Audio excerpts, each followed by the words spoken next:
Suite de la Bible dans le livre des Proverbes au chapitre 13. Proverbe chapitre 13. Un fils sage écoute l'instruction de son père, mais le moqueur n'écoute pas la réprimande. Par le fruit de la bouche, on jouit du bien. Mais ce que désirent les perfides, c'est la violence. Celui qui veille sur sa bouche garde son âme. Celui qui ouvre de grandes lèvres court à sa perte. L'âme du paresseux L'âme du paresseux a des désirs qu'il ne peut satisfaire, mais l'âme des hommes diligents sera rassasiée. Le juste hait les paroles mensongères, le méchant se rend odieux et se couvre de honte. La justice garde celui dont la voie est intègre, mais la méchanceté cause la ruine du pécheur. Tel fait le riche et n'a rien du tout. Tel fait le pauvre et a de grands biens. La richesse d'un homme sert de rançon pour sa vie, mais le pauvre n'écoute pas la réprimande. La lumière des justes est joyeuse, mais la lampe des méchants s'éteint. C'est seulement par orgueil qu'on excite des querelles, mais la sagesse est avec ceux qui écoutent les conseils. La richesse mal acquise diminue, mais celui qui amasse peu à peu l'augmente. Un espoir différé rend le cœur malade, mais un désir accompli est un arbre de vie. Celui qui méprise la parole se perd, mais celui qui craint le précepte est récompensé. L'enseignement du sage est une source de vie, pour détourner des pièges de la mort. Une raison saine a pour fruit la grâce, mais la voie des perfides est rude.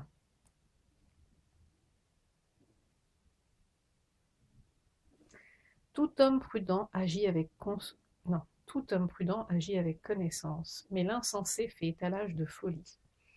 Un envoyé méchant tombe dans le malheur, mais un messager fidèle apporte la guérison. La pauvreté et la honte sont le partage de celui qui rejette la correction, mais celui qui a égard à la réprimande est honoré. Un désir accompli est doux à l'âme, mais s'éloigner du mal fait horreur aux insensés. Celui qui fréquente les sages devient sage, mais celui qui se plaît avec les insensés s'en trouve mal.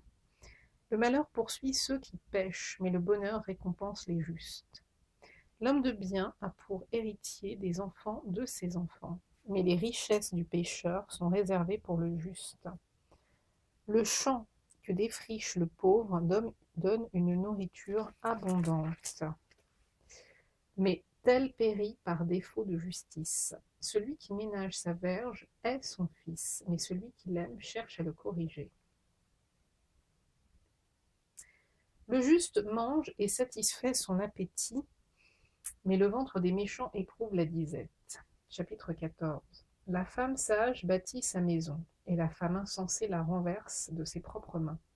Celui qui marche dans la droiture craint l'Éternel, mais celui qui prend des voies tortueuses le méprise. Dans la bouche de l'insensé est une verge pour son orgueil, mais les lèvres des sages les gardent. S'il n'y a pas de bœufs, la crèche est vide. C'est à la vigueur des bœufs qu'on doit l'abondance des revenus. Un témoin fidèle ne ment pas, mais un faux témoin dit des mensonges. Le moqueur cherche la sagesse et ne la trouve pas, mais pour l'homme intelligent, la science est chose facile.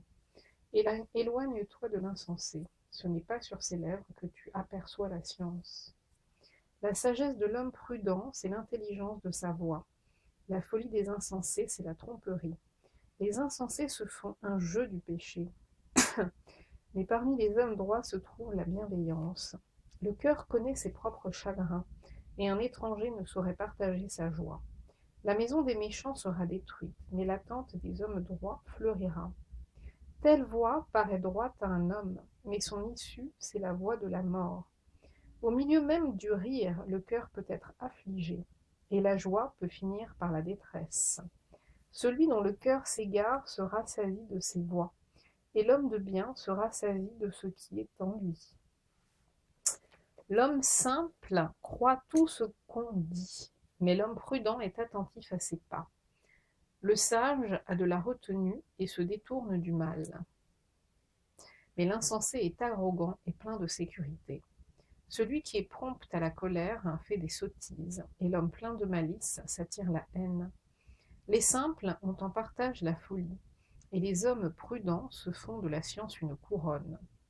Les mauvais s'inclinent devant les bons, et les méchants aux portes du juste. Le pauvre est odieux même à son ami, mais les amis du riche sont nombreux.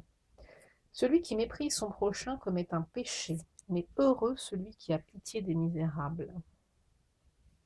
Ceux qui méditent le mal ne s'égarent-ils pas, mais ceux qui méditent le bien agissent avec bonté et fidélité. Tout travail procure l'abondance, mais les paroles en l'air ne mènent qu'à la disette. La richesse est une couronne pour les sages. La folie des insensés est toujours de la folie. Le témoin véridique délivre des âmes, mais le trompeur dit des mensonges. Celui qui craint l'Éternel possède un appui ferme, et ses enfants ont un refuge auprès de lui. La crainte de l'Éternel est une source de vie, pour détourner des pièges de la mort. Quand le peuple est nombreux, c'est la gloire d'un roi. Quand le peuple manque, c'est la ruine du prince. Celui qui est lent à la colère a une grande intelligence, mais celui qui est prompt à s'emporter proclame sa folie. Un cœur calme est la vie du corps, mais l'envie est la carie des os. Opprimer le pauvre, c'est outrager celui qui l'a fait, mais avoir pitié de l'indigent, c'est l'honorer. Le méchant est renversé par sa méchanceté, mais le juste trouve un refuge même en sa mort. Dans un cœur intelligent repose la sagesse, mais au milieu des insensés, elle se montre à découvert. La justice élève une nation, mais le péché est la honte des peuples. La faveur du roi est pour le serviteur prudent, et sa colère pour celui qui fait honte.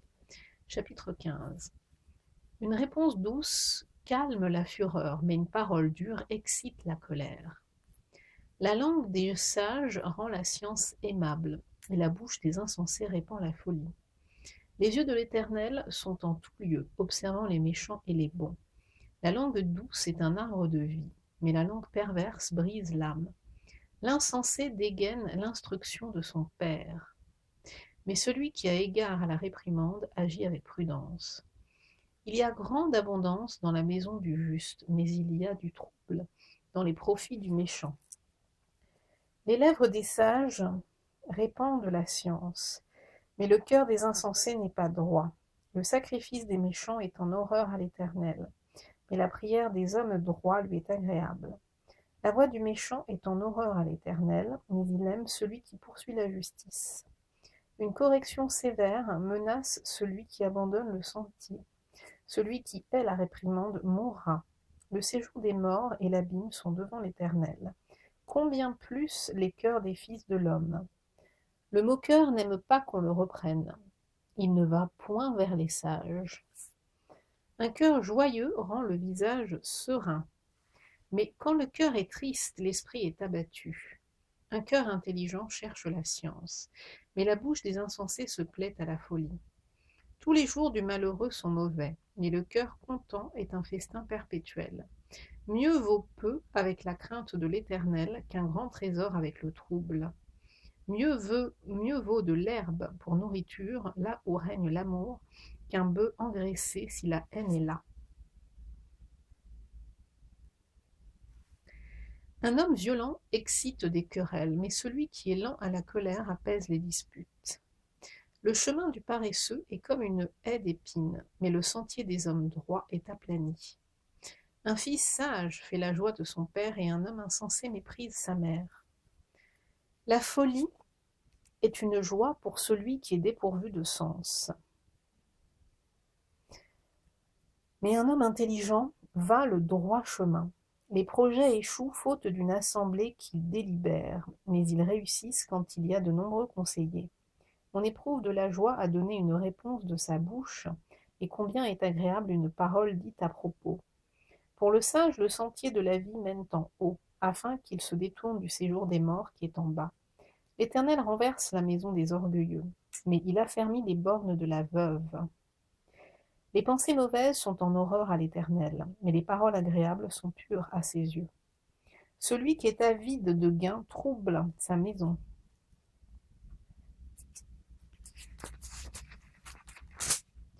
Mais celui qui hait les présents vivra. Le cœur du juste médite pour répondre, mais la bouche des méchants répand des méchancetés. L'Éternel s'éloigne des méchants, mais il écoute la prière des justes. Ce qui plaît aux yeux réjouit le cœur. Une bonne nouvelle fortifie les membres. L'oreille attentive aux réprimandes qui mènent à la vie fait son séjour au milieu des sages. Celui qui rejette la correction méprise son âme, mais celui qui écoute la réprimande acquiert l'intelligence. La crainte de l'Éternel enseigne la sagesse et l'humilité précède la gloire. Chapitre 16. Les projets que forme le cœur dépendent de l'homme, mais la réponse que donne la bouche vient de l'Éternel. Toutes les voies de l'homme sont pures à ses yeux, mais celui qui pèse les esprits, c'est l'Éternel. Recommande à l'Éternel tes œuvres, et tes projets réussiront. L'Éternel a tout fait pour un but, même le méchant pour le jour du malheur. Tout cœur hautain est en abomination à l'Éternel. Certes, il ne restera pas impuni. Par la bonté et la fidélité, on expie l'iniquité, et par la crainte de l'Éternel, on se détourne du mal. Quand l'Éternel approuve les voies d'un homme, il dispose favorablement à son égard même ses ennemis. Mieux vaut peu avec la justice que de grands revenus avec l'injustice. Le cœur de l'homme médite sa voie, mais c'est l'Éternel qui dirige ses pas. Des oracles sont sur les lèvres du roi. Sa bouche ne doit pas être infidèle quand il juge. Le poids et la balance justes sont à l'Éternel.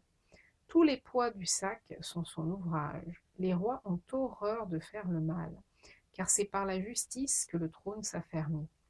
Les lèvres justes gagnent la faveur des rois, et ils aiment celui qui parle avec droiture. La fureur du roi est un messager de mort, et un homme sage doit l'apaiser. La sérénité du visage du roi donne la vie, et sa faveur est comme une pluie du printemps.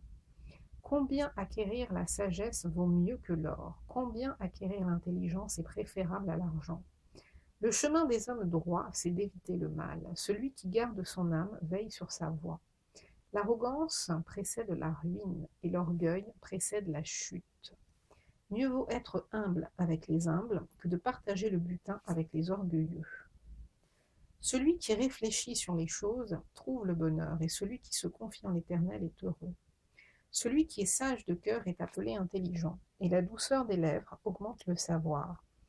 La sagesse est une source de vie pour celui qui la possède, et le châtiment des insensés, c'est leur folie. Celui qui est sage de cœur manifeste la sagesse par sa bouche, et l'accroissement de son savoir paraît sur ses lèvres. Les paroles agréables sont un rayon de miel, douces pour l'âme et salutaires pour le corps. Telle voie paraît droite à un homme, mais son issue, c'est la voie de la mort. Celui qui travaille, travaille pour lui, car sa bouche l'y excite. L'homme pervers prépare le malheur, et il y a sur ses lèvres comme un feu ardent. L'homme pervers excite des querelles, et le rapporteur divise les amis. L'homme violent séduit son prochain, et le fait marcher dans une voie qui n'est pas bonne. Celui qui ferme les yeux pour se livrer à des pensées perverses, celui qui se mord les lèvres a déjà consommé le mal. Les cheveux blancs sont une couronne d'honneur. C'est dans le chemin de la justice qu'on la trouve. Celui qui est lent à la colère vaut mieux qu'un héros, et celui qui est maître de lui-même que celui qui prend des villes. On jette le sort dans le plan de la robe, mais toute décision vient de l'Éternel. On va s'arrêter là.